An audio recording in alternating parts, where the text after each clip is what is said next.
साथियों नमस्कार, मैं राजेंद्र नेगी स्वागत करता हूं आप सभी का आज की प्रश्नावली 6.4 में। तो साथियों लास्ट वीडियो में हम प्रश्न संख्या 4 तक सॉल्व कर चुके हैं। आज हम प्रश्न संख्या 5 शुरू करने जा रहे हैं। तो प्रश्न को ध्यान से पढ़िए, एक बार दो बार, जब तक आपका डायग्राम समझ में नहीं आता है। ठीक है, तो शुरू करते हैं। चैनल में बने रहने के लिए चैनल को सब्सक्राइब, लाइक और शेयर ज़रूर करें। तो सबसे पहले क्या करते हैं, हम 2-3 बार अच्छे से प्रश्न को अच्छे से पढ़ लेते हैं, ठीक से पढ़ लेते हैं, और जब तक हमारे समझ में डायग्राम किस तरीके से बनाना है। ठीक है, सारा खेल डायग्राम का है, आकृति का है। उसमें हमें क्या सिद्ध करना है, क्या चीज़ दिया है, उस चीज़ को देखना है। ओके बच्चों, तो शुरू करते हैं। एक त्रिभुज ABC की भुजाओं, एक त्रिभुज क्या कर रहा है, एक त्रिभुज है, उसकी ABC की भुजाओं AB, BC और CA। सबसे पहले एक त्रिभुज की बात करें तो हम सबसे पहले क्या करते हैं बच्चों, एक त्रिभुज बना लेते हैं, ट्रायंगुलर। ओके, त्रिभुज का नाम है ABC। जो भी प्रश्न में बोला जाता है उसी के अनुसार हम डायग्राम बनाते हैं। तो AB, BC और CA के मध्य बिंदु मतलब एकदम बीच में होता है मध्य बिंदु का मतलब। ओके, मध्य बिंदु हमेशा भुजा को जो है क्या करती है, 2 भागों में बांटती है। इसी को माध्यिका भी कहते हैं। ठीक है बच्चों, नहीं सॉरी, माध्यिका नहीं, मध्य बिंदु। क्रमशः DEF यानी D और BC के ऊपर E और F। ठीक है, यही कह रहे हैं। त्रिभुज DEF और ABC के क्षेत्रफलों का अनुपात ज्ञात कीजिए। तो ठीक है, इसको जोड़ देते हैं, ये भी एक त्रिभुज बन जाएगा। ठीक है बच्चों, क्या बन जाएगा, ये एक त्रिभुज। अब वो ये कह रहा है कि ये 2 त्रिभुज हो गया। एक त्रिभुज का नाम हो गया ABC, दूसरा त्रिभुज हमारे पास हो गया DEF। तो इनके क्षेत्रफलों का अनुपात ज्ञात कीजिए। तो बच्चों क्षेत्रफलों का अनुपात हम कब निकाल सकते हैं, जब दोनों त्रिभुज क्या हो, समरूप हो। ठीक है, तो हम सबसे पहले इन दोनों को क्या करेंगे, समरूप, इनकी जांच करते हैं कि समरूप है या नहीं है। ठीक है, तो हम सबसे पहले लिखेंगे जो चीज़ दिया है उसको लिखते हैं, फिर जो सिद्ध करना है उस चीज़ को लिखते हैं। दिया है कि DEF क्या है, मध्य बिंदु है। ठीक है, भुजा DEF क्या है, भुजाओं में, भुजाओं AB D है और BC क्या है, E है और CA के मध्य बिंदु है। तो ये चीज़ दिया है। ठीक है बच्चों, अगर ये मध्य बिंदु हैं तो हमेशा क्या होता है, जैसे एक त्रिभुज है, सपोज एक त्रिभुज, आप कक्षा 9वीं क्लास में पढ़ चुके हैं कि इसके मध्य बिंदु हमेशा क्या करते हैं, जैसे ये करते हैं हम ABC, जैसे इसके मध्य बिंदु हैं P और Q, उदाहरण के लिए। ठीक है, ये उदाहरण के लिए बना रहा हूँ। तो ये PQ हमेशा क्या होता है, मध्य बिंदु BC के समांतर होती है। एक क्या होता है, ये BC के समांतर, पहली कंडीशन। दूसरी क्या होती है, जो ये मध्य बिंदु से जो ये समांतर रेखा होती है, ये हमेशा क्या होती है, इसकी आधी होती है। यानी हम लिख सकते हैं BC बराबर 2 गुणा PQ। ठीक है, ये किस नियम से है, मध्य बिंदु प्रमेय। इस प्रमेय का नाम है मध्य बिंदु प्रमेय। ये हम कक्षा 9वीं में पढ़ चुके हैं। ठीक है बच्चों, तो समरूप त्रिभुज क्या होता है, ये तो उसके कोण बराबर हो, ये तो संगत भुजाओं का अनुपात क्या हो, बराबर। तो हम कोण भी बना सकते हैं बराबर और संगत भुजाओं का अनुपात भी बराबर बना सकते हैं। ठीक है, तो यहाँ पे मैं चलो कोण के अनुसार बता देता हूँ। देखिए, सबसे पहले मध्य बिंदु प्रमेय से, मध्य बिंदु प्रमेय से। मध्य बिंदु प्रमेय से क्या होता है कि जो ये रेखा होती है, ठीक है, वो इसकी क्या होती है, समांतर होती है। तो हम लिख सकते हैं कि बी सी समांतर है डी एफ और ए बी समांतर है ई एफ।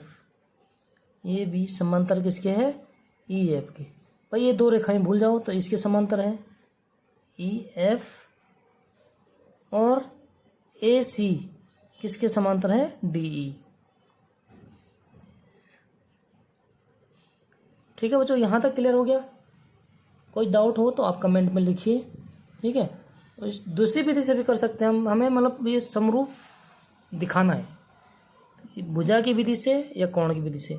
भुजा भी हम जानते हैं कि ये भुजा इसकी आधी है, ये भुजा, ये वाली भुजा इस भुजा की आधी है, ठीक है, और ये भुजा क्या है, बी सी की आधी है। तो भुजाओं का अनुपात भी हम निकाल सकते हैं। लेकिन यहाँ पे मैं थोड़ा भुजाओं का अनुपात सरल है, इसलिए मैं थोड़ा कोण के अनुसार आपको समरूप सिद्ध करा कर दिखाते हैं। ठीक है बच्चों, तो देखो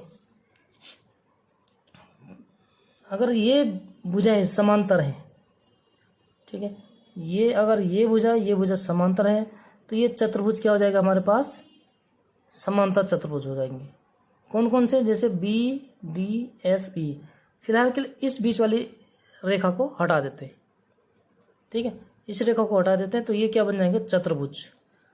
तो हम लिखेंगे ये चतुर्भुज कौन से हो जाएंगे, समांतर चतुर्भुज। अतः हम क्या बोलेंगे इनको कि D B E F, D B E F एक चतुर्भुज बन जाएगा। दूसरा कौन सा बन जाएगा, दूसरा बनेगा D E C F, D E C F. ठीक है बच्चों, एक ये बन गया और एक ये बन गया। इस बार इस वाले लाइन को हटा देते हैं तो एक चतुर्भुज ये वाला बन जाएगा। अच्छे से देखिए, ये डी और ई एफ, ठीक है, तो ये तीन चतुर्भुज बन गए हमारे पास। तो ये क्या हो जाएंगे हमारे पास, समांतर चतुर्भुज, क्योंकि समांतर रेखाएं हैं और मध्य बिंदु से, तो ये जो है हमेशा समांतर चतुर्भुज बनेंगे।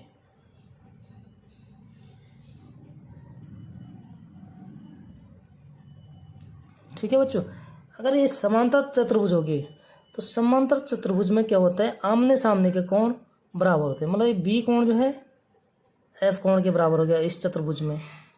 ठीक है, क्योंकि हमें यही कोण निकालने हैं। ए कोण किसके बराबर हो जाएगा, ई कोण के बराबर हो जाएगा इस चतुर्भुज में।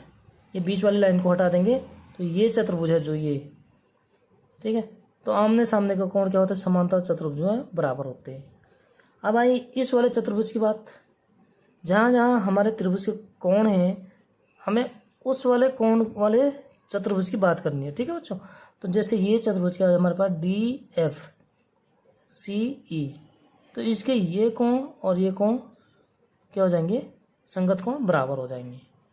ठीक है, तो हमारे पास क्या हो गया, तीनों कोण संगत कोण बराबर हो गए दोनों त्रिभुजों के, इस अनुसार हो गया बच्चों। तो हम लिख सकते हैं इसलिए कोण डी बी ई बराबर कोण कौन से, ये कोण यानी ई एफ डी। ठीक है बच्चों, जिस कोण की वैल्यू होती है उसको हमेशा बीच में लिखते हैं। ठीक है, यानी बी कोण किसके बराबर, ई कोण के बराबर हो गया। चतुर्भुज होंगे इसलिए इन चतुर्भुजों की बात कर रहे हैं हम। ठीक है, अगला चतुर्भुज कौन सा है, डी एफ ई सी। तो इसमें कौन कौन से कोण बराबर हो गए, डी और सी। तो हम लिखेंगे कोण एफ डी ई बराबर एफ सी ई। ठीक है, एफ सी ई। और अगला क्या है, बी कोण ई कोण के बराबर कर दिया, सी कोण डी कोण के बराबर दिखा दिया। अब क्या है, ए कोण किसके बराबर, ई कोण के बराबर। तो हम लिखेंगे कोण डी ए एफ, कोण डी ए एफ। हमेशा कोण जिस कोण की वैल्यू है उसको बीच में लिखते हैं, बराबर कोण डी ई एफ, DEF। ठीक है बच्चों, ये त्रिभुज समझाने के लिए बनाया था, इसको साइड में रखना है। ठीक है, मध्य बिंदु प्रमेय से। अब देखिए तीनों को संगत कोण क्या हो गया हमारे पास, बराबर हो गए। इसलिए हम लिख सकते हैं, क्या लिख सकते हैं बच्चों, कि कोण कोण समरूपता से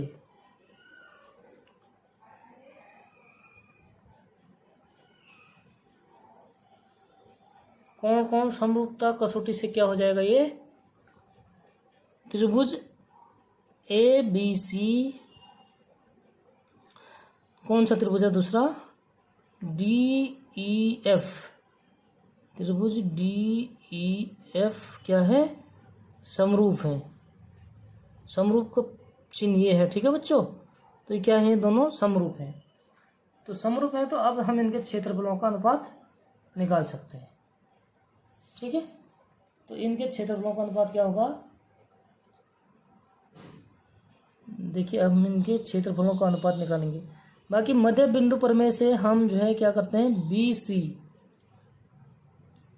आगे लिखेंगे हम मध्य बिंदु प्रमेय से। अगर हम कोण समरूप नहीं करते तो हम भुजाएं भी समरूप कर सकते हैं। ठीक है बच्चों, तो मध्य बिंदु प्रमेय से क्या होता है, जो ये भुजा है मध्य बिंदुओं को मिलाने वाली, ये जो है इस भुजा के क्या होती है, समांतर होती है। ठीक है, अगर समांतर होती है तो हमेशा उसकी दुगनी होती है। ठीक है, तो हम लिखेंगे BC बराबर 2DF। ठीक है बच्चों, ये क्लियर हो गया। अब क्या करेंगे हम, क्षेत्रफल प्रमेय से, क्षेत्रफल प्रमेय से ही हम क्या निकालते हैं, अनुपात निकालने हैं। तो त्रिभुज ABC यानी एरिया, AR से प्रदर्शित करते हैं। ठीक है, यहाँ लिखते हैं एरिया को, बटे एरिया त्रिभुज DEF, इनका अनुपात लिखते हैं। इनका अनुपात क्या हो जाएगा हमारे पास, भुजा के अनुपात का वर्ग, यानी भुजा लिखेंगे हम BC बटे इसकी ये भुजा DF अनुपात के वर्ग के बराबर होता है। यहाँ तक क्लियर हो गया बच्चों। अब हम BC का मान लिख सकते हैं। यहाँ BC का मान क्या लिखेंगे, 2DF। ठीक है, तो हम लिखेंगे BC का मान 2DF।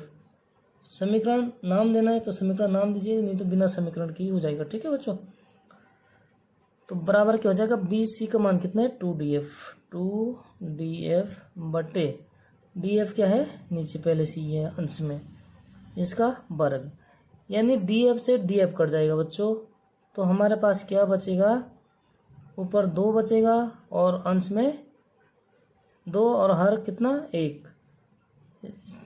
ठीक है बच्चों, इसका स्क्वायर, यानी इसका 2 का स्क्वायर कितना हो जाएगा, 4 और बट्टे 1 का वर्ग कितना होता है, 1 ही होता है।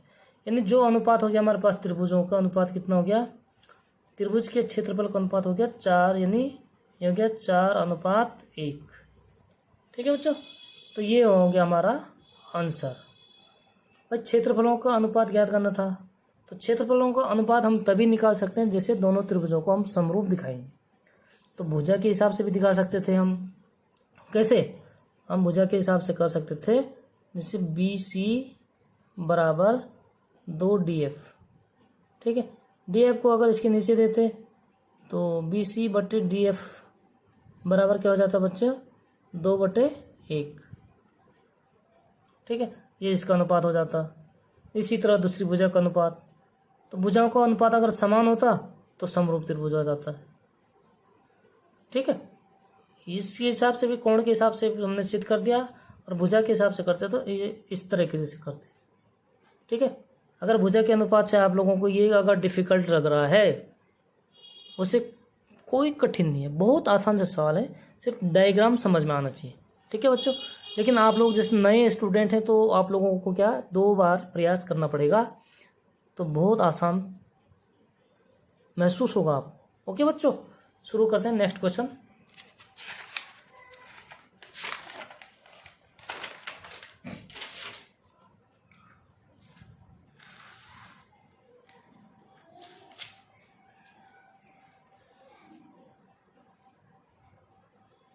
प्रश्न संख्या 6। सिद्ध कीजिए कि दो समरूप त्रिभुजों के क्षेत्रफलों का अनुपात उसकी संगत माध्यिकाओं के संगत अनुपात के वर्ग के बराबर होता है। अब तक क्या कर रहे थे कि हम जो है भुजाओं के अनुपात के वर्ग के बराबर निकाल लेते थे, ठीक है। तो अब क्या करना हमने, संगत माध्यिकाओं के संगत अनुपात के वर्ग के बराबर होता है, ठीक है बच्चों। सबसे पहले तो हम दो समरूप त्रिभुज बना देते, क्योंकि दो समरूप त्रिभुजों की बात हो रही है, ठीक है। समरूप, अब यहाँ क्या है, हमें समरूप पहले ही दिया है, तो हम जानते हैं कि इनकी संगत कोण क्या होते हैं, बराबर होते हैं। चाहे त्रिभुज बड़ा छोटा बना दो, लेकिन कोण के हमेशा समान होते हैं। और भुजाओं के अनुपात, संगत भुजाओं का अनुपात क्या होता है बच्चों, समान होता है। इनका नामकरण कर देते हैं A B C, इसको लिख देते हैं P Q और R, ठीक है। तो इनकी माध्यिका, तो माध्यिका हमेशा सामने वाली भुजा को क्या करती है, दो भागों में बांटती है। चाहे आप इस कोण की माध्यिका निकालिए या इस कोण की माध्यिका या इस कोण की, ठीक है। तो हम फिलहाल ए कोण की माध्यिका लिखते हैं। तो ये जो है BC को क्या करता है, दो भागों में बांटता है, ठीक है। हमेशा BC को कितने भागों में बांटती है, दो भागों में। चाहे कोई सा भी भुजा है, चाहे BC भुजा है या AC है या AB है, माध्यिका हमेशा जो है उसको दो बराबर भागों में बांटते हैं। ओके बच्चों, तो यहाँ से माध्यिका ये खींच लेते हैं, इसका नाम दे दिया हमने M, इसका नाम दे देते हैं N। क्लियर, यहाँ तक समझ में आ गया बच्चों। सबसे पहले तो दो समरूप त्रिभुज लिया, ठीक है, उसकी माध्यिका खींची हमने, ठीक है। तो हम सबसे पहले क्या लिखते हैं, दिया है, फिर लिखते हैं जो सिद्ध करने हैं। तो बच्चों लिखेंगे हम, दिया है, क्या दिया है, त्रिभुज ABC समरूप है किसके, त्रिभुज PQR की। इतना तो आप लोग जानते ही हैं फिर, ठीक है। अगर समरूप हो गए तो हमारे पास क्या हो जाते हैं, भुजाओं का अनुपात क्या होता है, समानुपात। संगत कोण बराबर होते हैं, यानी A कोण P कोण के बराबर, B कोण Q कोण के बराबर और C कोण R कोण के बराबर। समरूप है तो इसलिए हम लिखेंगे कोण B बराबर कोण Q, इसका नाम दे देते हैं समीकरण नंबर 1, ठीक है। यहाँ हमें अगर माध्यिका की बात कर रहा है तो हम यहाँ माध्यिका ही निकालेंगे, ठीक है बच्चों। यानी आगे लिख सकते हैं हम, भुजा AB बटे PQ संगत भुजाओं का अनुपात बराबर BC बटे QR, ठीक है बच्चों। बाकी ये भी होता है AC बटे PR। तो हम सबसे पहले क्या करेंगे, अगर माध्यिका की बात कर रहा तो माध्यिका किस में आ रहा, त्रिभुज में आ रहा ABM में, या त्रिभुज किस में आ रहा, AMC में। तो हम ये तो इस त्रिभुज का या इस त्रिभुज को हम समरूप दिखाएंगे, या तो इस त्रिभुज और इस त्रिभुज को समरूप दिखाएंगे, ठीक है। आप किसी को भी दिखा सकते हैं, कोई दिक्कत नहीं, मतलब ये भुजा उसमें सम्मिलित होना चाहिए जो माध्यिका है, ठीक है बच्चों। तो अब क्या करेंगे हम, चलो हम इस वाली भुजा को, इस वाले त्रिभुज को समरूप दिखाते हैं, ठीक है। समरूप की 3 कसौटियाँ होती है, कोण कोण कोण, या भुजा कोण भुजा, या भुजा भुजा भुजा। तो यहाँ पे हम क्या है, हमारे पास एक कोण तो पहले से ही दिया है, तो हमें भुजा कोण भुजा से क्या होगा, ये आसान होगा, ठीक है बच्चों। अच्छा, BC बटे QR, BC BM क्या है, इसका आधा है, ठीक है। यानी हम BC बराबर 2BM भी लिख सकते हैं, कोई दिक्कत तो नहीं है, क्योंकि इसका दुगुना है, BM का दुगुना है, ठीक है। यहाँ तक क्लियर है भाई। ये है BC बराबर 2 गुणा BM है, तो हम इसको लिख सकते हैं, यानी हम आधे आधे से गुणा भी कर लेते हैं। तो हम फिलहाल जो है BC का मान क्या रखेंगे, 2BM, और QR का मान क्या जाएगा, 2QN, क्योंकि जो QN है फिर QN के बराबर ही तो ये इधर NR भी है, ठीक है। यानी QN बराबर हमारे पास क्या है, NR भी है, बराबर है। तो हम QR को 2 गुणा क्यू एन लिख सकते हैं। ठीक है, तो हम इसका मान रख देंगे, यानी हम लिखेंगे इसको ए बी बट्टे पी क्यू बराबर बी सी को लिखेंगे 2BM, क्यू आर को लिखेंगे 2QN। ठीक है बच्चों, तो 2 से 2 कट गया, तो हमारे पास क्या हो जाएगा, ये BM बटे QN। अब देखिए इसको रख देते हैं समीकरण नंबर 2, यानी यहाँ पे पूरा डिटेल से लिख देते हैं। रुको, ए बी बटे पी क्यू बराबर कितना हो गया हमारे पास, BM बटे QN। इसका नाम देते हैं समीकरण नंबर 2। ठीक है, अब देखिए ये भुजाओं का अनुपात, एक कोण तो बराबर हो गया, क्योंकि हम लिखेंगे त्रिभुज ABM, हम लिखेंगे क्योंकि त्रिभुज ABM और PQN में क्या क्या हो गया, इसमें एक तो हो गया, सॉरी, एक तो हो गया ये कोण इस कोण के बराबर, क्योंकि समरूप त्रिभुज है। ठीक है, तो कोण B बराबर हो गया कोण Q, समीकरण 1 से। ठीक है, अगले भुजाएं क्या होगी, बराबर होगी, ए बी बटे पी क्यू, ये भुजा का अनुपात बराबर BM बटे QN, यानी इस भुजा का अनुपात क्या हो गया, बराबर हो गया। ठीक है, तो हम लिख सकते हैं, क्या लिख सकते हैं इसको, कोण भुजा, कोण भुजा। ठीक है, साइड एंगल साइड, मतलब पहले साइड, भुजा, कोण और भुजा। ठीक है, समरूपता कसौटी से,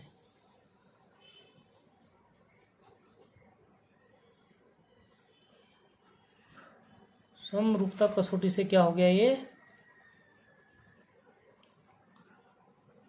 हो गया समरूपता कसौटी से त्रिभुज ABM समरूप कौन से त्रिभुज के बच्चों, PQN, त्रिभुज PQN। अगर ये त्रिभुज इस त्रिभुज के समरूप हो गया, ठीक है, तो इसकी संगत भुजाओं का अनुपात क्या होता है, बराबर। यानी हम इसलिए इसको लिख सकते हैं, क्या लिख सकते हैं बच्चों, कि AB बटे PQ बराबर इस भुजा का अनुपात लिख देंगे। अगर समरूप सिद्ध कर दिया हमने, तो AB भी इसकी एक भुजा हो गई। ठीक है, AM, तो ये हो गया AM बटे इस भुजा का अनुपात, कौन सा भुजा होगी, ये PN। अब इस त्रिभुज में ये जो है भुजा होगी, माध्यिका नहीं रहेगी। ठीक है बच्चों, तो इसका नाम दे देंगे समीकरण नंबर 3।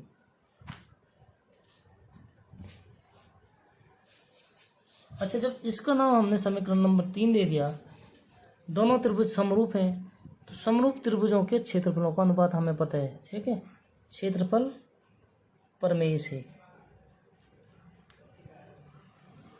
क्षेत्रफल प्रमेय से क्या है बच्चों, एरिया ऑफ त्रिभुज ABC,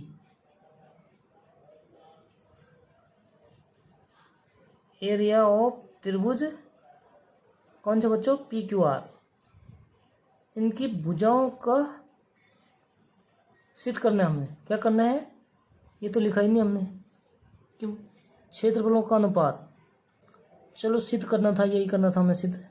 ठीक है, PQR दिया है, इसके बाद हमने ये आगे लिखना था, सिद्ध करना है कि दोनों त्रिभुजों का अनुपात, वो लिखा नहीं हमने। ठीक है, तो यही सिद्ध करना था हमें, यहाँ लिख देंगे हम, आप लोग लिख लेना उसमें, सिद्ध करना है। क्या सिद्ध करना है, सिद्ध करना है, सिद्ध करना है कि इसका त्रिभुज ABC का क्षेत्रफल बटे त्रिभुज PQR का क्षेत्रफल क्या, AM बटे PN के अनुपात के वर्ग के बराबर होता है। ये सिद्ध करना था हमें। ठीक है बच्चों, तो जो हम जो है सिद्ध कर चुके हैं, क्षेत्रफल प्रमेय से क्या हो जाएगा, इसकी भुजा का अनुपात, कौन सी भुजा लेंगे? क्योंकि जो इस त्रिभुज में भी है और बड़े त्रिभुज में, इस वाली भुजा को लेंगे हम। ठीक है बच्चों, यानी ए बी बटे पी क्यू का वर्ग। तो ए बी बटे पी क्यू का मान हम क्या रख सकते हैं? ए बी बटे पी क्यू का मान हम क्या रख सकते हैं बच्चों? समीकरण 3 से। ठीक है, इसका नाम दे देंगे समीकरण नंबर 4।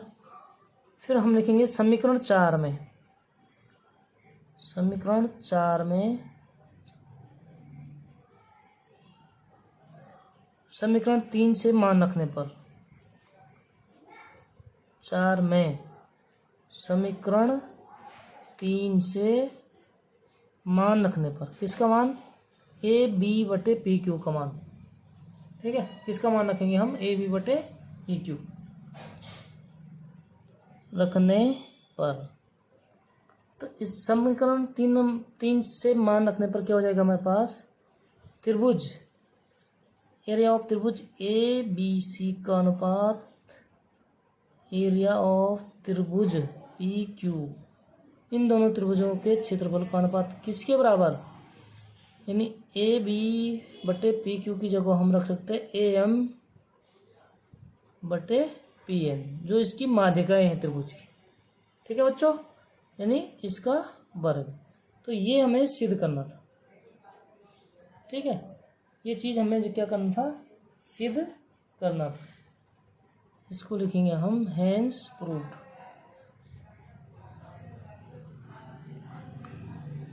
अगर बच्चों समझ में नहीं आ रहा तो आप जो है कमेंट में लिखिए, और अगर आप वीडियो अच्छी लगे तो लाइक और शेयर जरूर करें। ठीक है, कक्षा 8 से लेकर कक्षा 12 तक की सारी क्लासेज का पूरा कोर्स होगा। ओके बच्चों, सब्सक्राइब करें ताकि नोटिफिकेशन आप तक सबसे पहले पहुंचेगा बच्चों। ओके, क्वेश्चन नंबर 7 करते हैं। कक्षा 10वीं में पढ़ते हैं तो आप लोगों को मतलब त्रिभुज चतुर्भुज की विशेषताएं, उनके बारे में तो नॉलेज होना चाहिए। अगर नहीं हो तो मैं एक बेसिक वीडियो बनाऊंगा, आप कमेंट में लिखिए कि नहीं है। ओके जी, नेक्स्ट प्रश्न संख्या 7। सिद्ध कीजिए कि एक वर्ग की किसी भुजा पर बनाई गई। क्या सिद्ध करना है? एक वर्ग बना लेते हैं जी, जो बोल रहा उसी के अनुसार बना लेते हैं। ये बना दिया हमने एक वर्ग। ठीक है बच्चों, किसी भुजा पर, सपोज ये भुजा है, सबसे पहले इनका मान रख देते हैं ए बी सी डी। ठीक है, किसी भुजा पर बनाए गए समबाहु त्रिभुज, समबाहु त्रिभुज का मतलब जिसकी भुजाएं बराबर हो, यानी जो वर्ग की भुजा है इसी भुजा के बराबर होना चाहिए फिर। ठीक है बच्चों, यानी ये भुजा और ये भुजा और ये भुजा, तीनों भुजाएं क्या है आपस में? बराबर है। त्रिभुज की तीनों भुजाएं बराबर होती हैं, तीनों कोण बराबर होते हैं, तो उसको बोलते हैं समबाहु। मतलब उसकी भुजाएं, बाहु मतलब भुजाएं, ठीक है बच्चों, बराबर होना चाहिए। इसका मान डी हो गया, इसका मान रख लेते हैं चलो ई। त्रिभुज का क्षेत्रफल उसी वर्ग के एक विकर्ण, वर्ग के विकर्ण एक ये है एक ये है, दो ही विकर्ण होते हैं वर्ग के। ठीक है, किसी एक विकर्ण, सपोज इसी विकर्ण की बात करते हैं, चलो कौन से विकर्ण? सी बी पर बनाए गए समबाहु त्रिभुज के क्षेत्रफल का आधा होता है। विकर्ण पर बनाई गई, तो इस विकर्ण की जो ये लंबाई है इसी के बराबर जो दो भुजाएं होंगी वो क्या होंगी? समबाहु त्रिभुज, वो होंगे विकर्ण पर बनाए गए समबाहु त्रिभुज। ठीक है जी, ये बना दिया जी हमने इस विकर्ण पर। ये भुजा और ये भुजा क्या होगी? बराबर होते हैं समबाहु त्रिभुज के। ठीक है, इसका नाम दे देते हैं एफ। अब देखिए हमें क्या कह रहा है, किसी एक भुजा पर बनाई गई त्रिभुज, ये त्रिभुज उसके विकर्ण पर बनाए गए समबाहु त्रिभुज के आधा होते हैं। मतलब जो ये बड़ा त्रिभुज है, कौन सा त्रिभुज? सी बी एफ, ये जो है बी डी ई का दुगुना है। मतलब बच्चों हमें सिद्ध करने हैं कि एरिया ऑफ त्रिभुज एफ सी बी, ठीक है, बराबर 2 गुणा एरिया ऑफ त्रिभुज बी डी ई। ये सिद्ध करना है बच्चों हमें, ठीक है। ये क्या करना है, हमें सिद्ध करना है।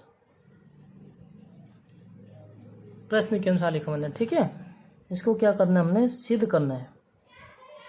कहीं कहीं लिखा रहता है कि इस चीज़ को सिद्ध करो, तो हमें जो है डायरेक्ट वो सिद्ध करना होता है, लेकिन यहाँ पे सिर्फ शब्दों में ही क्वेश्चन लिखा गया, तो हमें उसके क्या करना है, सिद्ध करना है। क्या सिद्ध करना है वो हम इसमें डायग्राम के अनुसार बना देते हैं, ठीक है बच्चों। तो सबसे पहले क्या है, एक वर्ग दिया है, माना, हल लिखेंगे हम, माना वर्ग की भुजा ए सेंटीमीटर है, ठीक है। यानी ये भी ए हो जाएगा, ये भी ए हो जाएगा, और ये भी ए हो जाएगा, और ये भी ए हो जाएगा। तो पाइथागोरस प्रमेय से इस त्रिभुज का, कौन सा त्रिभुज, बी सी डी, इसका विकर्ण का स्क्वायर बराबर क्या होता है, इस भुजा का स्क्वायर धन इस भुजा का स्क्वायर। हम पाइथागोरस प्रमेय से लिख सकते हैं। पाइथागोरस प्रमेय क्या होता है बच्चों, पाइथागोरस प्रमेय से क्या होता है, विकर्ण का स्क्वायर, विकर्ण मतलब बी सी स्क्वायर बराबर, चाहे ये भुजा ले लो और ये त्रिभुज ले लो, चाहे ये त्रिभुज ले लो, ठीक है। तो फिलहाल मैं इसी त्रिभुज को ले लेता हूँ, यानी बी डी का स्क्वायर प्लस सी डी का स्क्वायर, यानी ये भी कितना है, ए, और ये भी ए, तो ये स्क्वायर स्क्वायर हो जाएगा, यानी हो जाएगा 2a स्क्वायर, ठीक है बच्चों। यानी हमें बी सी का मान निकालना है फिलहाल, क्यों, क्योंकि हमें जो है इस त्रिभुज के क्षेत्रफल निकालना है, इसलिए इसकी ज़रूरत है आधार की, ठीक है बच्चों। तो हम क्या करेंगे, बी सी बराबर निकालेंगे। बी सी बराबर कितना हो जाएगा, √2 ए स्क्वायर, ए स्क्वायर का अंडर रूल कितना हो जाएगा, ए हो जाएगा। तो हम इसको लिख सकते हैं बराबर √2 ए, ठीक है बच्चों। यानी जो ये विकर्ण हो गया हमारे पास, ये इसका माप होगी 2√2a सेंटीमीटर, ठीक है। यहाँ तक क्लियर हो गया बच्चों। अब देखो, हमने इस संभावित त्रिभुज का क्षेत्रफल और इसका क्षेत्रफल निकालना है, तो हम डायरेक्ट भी निकाल सकते हैं। संभावित त्रिभुज का क्षेत्रफल क्या होता है, ये हमें ज्ञात होना चाहिए, हम जानते हैं उसका सूत्र क्या होता है, लेकिन हम यहाँ पे प्रमेय के अनुसार निकालेंगे, क्योंकि यहाँ जो है क्या दे रखा है, प्रमेय, ठीक है बच्चों। तो इसमें हम क्या निकालेंगे, प्रमेय के अनुसार निकालेंगे। तो त्रिभुज ए पी बी तथा त्रिभुज संभावित त्रिभुज है, हमें दिया है, क्या दिया है, हम लिखेंगे दिया है त्रिभुज एफ सी बी और त्रिभुज बी डी ई क्या है, समबाहु त्रिभुज है। समबाहु त्रिभुज जानते होंगे आप क्या होता है, जिसकी भुजाएं बराबर हो, जिसके तीनों कोण बराबर हो, ठीक है बच्चों, जिसको बोलते हैं समबाहु त्रिभुज। तो समबाहु त्रिभुज क्या होता है, हमेशा समरूप होते हैं, इसलिए हम जानते हैं समबाहु त्रिभुज, ये हम 6.1 में भी पढ़ चुके हैं, ठीक है। समबाहु त्रिभुज हमेशा क्या होते हैं, समरूप होते हैं, सर्वागसम होते हैं, लेकिन सब सर्वागसम समरूप हो सकते हैं, सारे समरूप सर्वागसम नहीं होते हैं, ठीक है। तो हमें समरूप की जरूरत है, क्योंकि क्षेत्रफल निकालना है, ठीक है। तो समबाहु त्रिभुज समरूप होते हैं, दुनिया के कोई भी समबाहु त्रिभुज है सब क्या होते हैं, समरूप होते हैं, ठीक है बच्चों। अगर ये हमने सिद्ध कर दिया, अब हम निकालेंगे इनका अनुपात। तो बच्चों अनुपात निकालते हैं, हम निकालेंगे त्रिभुज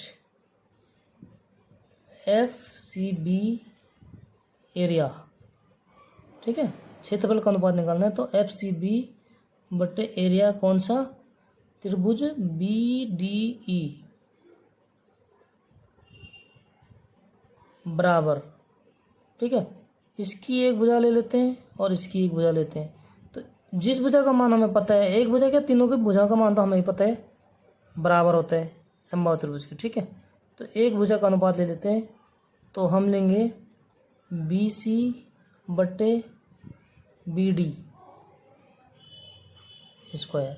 इनका मान रखेंगे, BC का मान कितना है बच्चों, √2a बटे BD का मान कितना है, a। ये हमने जो मान रखा है, ठीक है बच्चों। तो अब a से a कट जाएगा, तो हमारे पास क्या हो जाएगा बच्चों, √2 बटे 1 का वर्ग, यानी 2 √2 वर्ग कितना होता है, 2 होता है, बटे 1 का वर्गमूल कितना होता है, 1 होता है। तो कितना अनुपात हो गया बच्चों, भाई हमें सिद्ध क्या करना था, अब इसका क्षेत्रफल बटे इस त्रिभुज का क्षेत्रफल बराबर हो गया 2/1, यानी हम इनको जो इधर क्या है बटे में है, उधर जाकर क्या हो जाएगा, गुणा में हो जाएगा। तो हम लिख सकते हैं, इसलिए एरिया त्रिभुज FCB बराबर, ये उधर चले जाएगा, 2 तो यहाँ है ही बच्चों, 2 लिख देंगे, और गुणा में हो जाएगा, इधर क्या है बट्टे में है, उधर जाके क्या हो जाएगा, गुणा हो जाएगा। तो हम इसको लिखेंगे 2 गुणा एरिया ऑफ त्रिभुज BDE। तो यही हमें सिद्ध करना था कि ये त्रिभुज का क्षेत्रफल इसका दुगना होता है। तो बच्चों ये हमने सिद्ध कर चुके हैं, इसलिए ये हो गया प्रूव्ड, ठीक है। तो इसी प्रकार चैनल में बने रहने के लिए चैनल को सब्सक्राइब, लाइक और अपने दोस्तों के साथ शेयर ज़रूर कीजिएगा। ओके, मिलते हैं नेक्स्ट वीडियो में, तब तक के लिए जय हिंद, जय भारत।